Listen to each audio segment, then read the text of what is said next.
এটা আমাদের অনিকেতের kitchen garden. দেখুন, আপনাদের আমি ভিডিওর মাধ্যমে পার্ট বাই পার্ট দেখাই কত শাক হয়েছে, কত পেয়ারা ধরেছে। দেখুন, এগুলো কিন্তু সমস্ত আবাসিকরা এবং তার সঙ্গে আমরাও থেকে সেটাকে করি। হ্যাঁ, এইখানে আমার উপস্থিত আমাদের ইপসা যে এনজিও, আমরা যে অনেকের শেল্টার হোম চালাই, এরকম শেল্টার হোম আমরা গোটা ওয়েস্ট বেঙ্গলে 8টা 9টা চালাই। তো সেক্রেটারি অরুণবাবু রয়েছে, অরুণবাবুকে সংক্ষেপে আমাদের বেগুন এই বেগুন বাড়ি, এই যে বেগুন হচ্ছে, শাক হচ্ছে, এইগুলি ওনার খুব ডেডিকেটেড পার্সন, মানে উনি এই ব্যাপারটাতে খুব মানে আমাদের উৎসাহ দেন। এই যে অরুণবাবুকে 2-4 কথা বলার জন্য আমি অনুরোধ করছি। সবজি যদি পাশে থাকে এবং সবজি খাওয়াও যেমন খেতে ভালো লাগে একটু জোরে, এবং সেই সবজি দৃশ্যটা যে সবুজ যে একটা আমাদের মনকে ভরিয়ে দেয়, সেটাও ভালো লাগে। যার ফলে আমি যেখানেই হোম চালাই না কেন, যেখানে মাটি নেই সেখানে ছাদে বাগান করেছি। যেমন খড়গপুরে মাটি নেই, খড়গপুরে রুফটপ গার্ডেন করা হয়েছে। বাহ!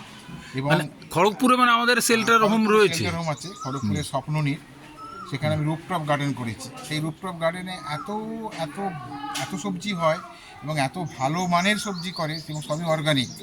যেমন এই বিষ্ণুপুরে ঘুরে এইদিকে আসুন, এইদিকে দেখান, এখানটা দেখান, এই যে বিষয়টা, এই যে বেগুনগুলো হয়েছে, এই সবই অর্গানিক। এই যে এত যে পুঁই শাক করা হয়েছে, এই যে এত পুঁই শাক করা হয়েছে এবং এখানে যে হ্যাঁ, এগুলি সব অর্গানিক। আমরা অর্গানিকের উপরে জোর দিই, কোনো সার এখানে ইউজ হয়নি, গোবর খুব জোর হয়তো ইউজ হয়েছে। শৈবালদা আমাদের খুবই কাছের এবং উনি সবসময়তেই আমাদের হোমের জন্য এখানে সেখানে, এই যে ধরুন এত সুন্দর পুঁই শাকটা হয়েছে, এটা পুরোটাই অর্গানিক। এবং এখানে আপনি বেগুনগুলো দেখলে অবাক হয়ে যাবেন যে সার না দিয়ে যে বেগুন করা হয়েছে।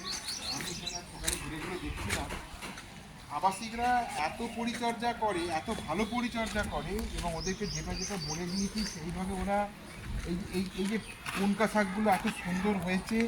এই পুনকা শাকগুলো এরা প্রতিদিন খায়, কিন্তু শাক আর শেষ হচ্ছে না।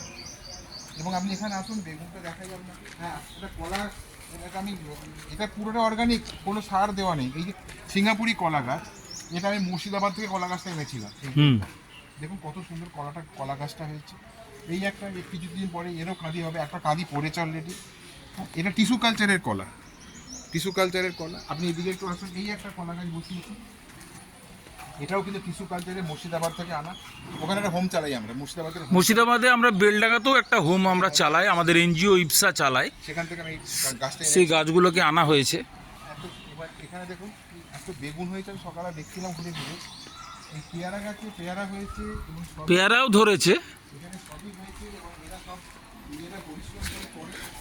আবাসিকরাই সব পরিশ্রম করে। এই যে বেগুন ধরেছে দেখুন, এই যে বেগুনগুলো হয়েছে সব অর্গানিক বেগুন এবং এত উপকার, খাওয়ার খেতে ভালোও লাগে এবং এতে কোনো সার দেওয়া নেই। এই বিনা সারে এখানে যে মাটির রস, সেই রস খেয়ে সার হতে প্রচুর সবজি হয় আমাদের। এবং আমি এখানে গুড় আলু করেছি, রাঙা আলু, যেটা এত রাঙালু হয়েছিল এখানে। এই রাঙালু গাছগুলো আমি এনেছিলাম ওন্দা থেকে। এত রাঙালু হয়েছিল যে এরা খেয়ে পারে না। তো এবছরও রাঙালু বীজ আমরা করে নিয়েছি এখানে। তা শৈবালদা আমাদের এখানে আসে, ভালো লাগে। শৈবালদা বিভিন্ন জায়গায় আমাদের এই শেল্টার হোম, বাঁকুড়া আছে, সিউড়ি আছে। আমাদের টোটাল কর্মকাণ্ডটা আমরা ঘুরিয়ে দেখাবো নেক্সট যখন ভিডিওতে। কাছে পুরুলিয়া আছে, আমাদের সব হোমেরই আমরা একটা করে দেখাবো। তো আপনারা আমাদের আবার এই শেল্টার হোমের সঙ্গে থাকবেন, আপনারা আসুন, এই অসহায় মানুষগুলোর কাছে আমরাও আপনাদের সঙ্গে একটু আনন্দ করতে পারবো। এই ভিডিওটা আমাদের একটু বড় হলো, আপনারা স্কিপ না করে ভিডিওটা একটু দেখবেন, আমাদের সঙ্গে থাকবেন, একটু শেয়ার করবেন। অশেষ ধন্যবাদ, আপনাদের শুভকামনা রইল।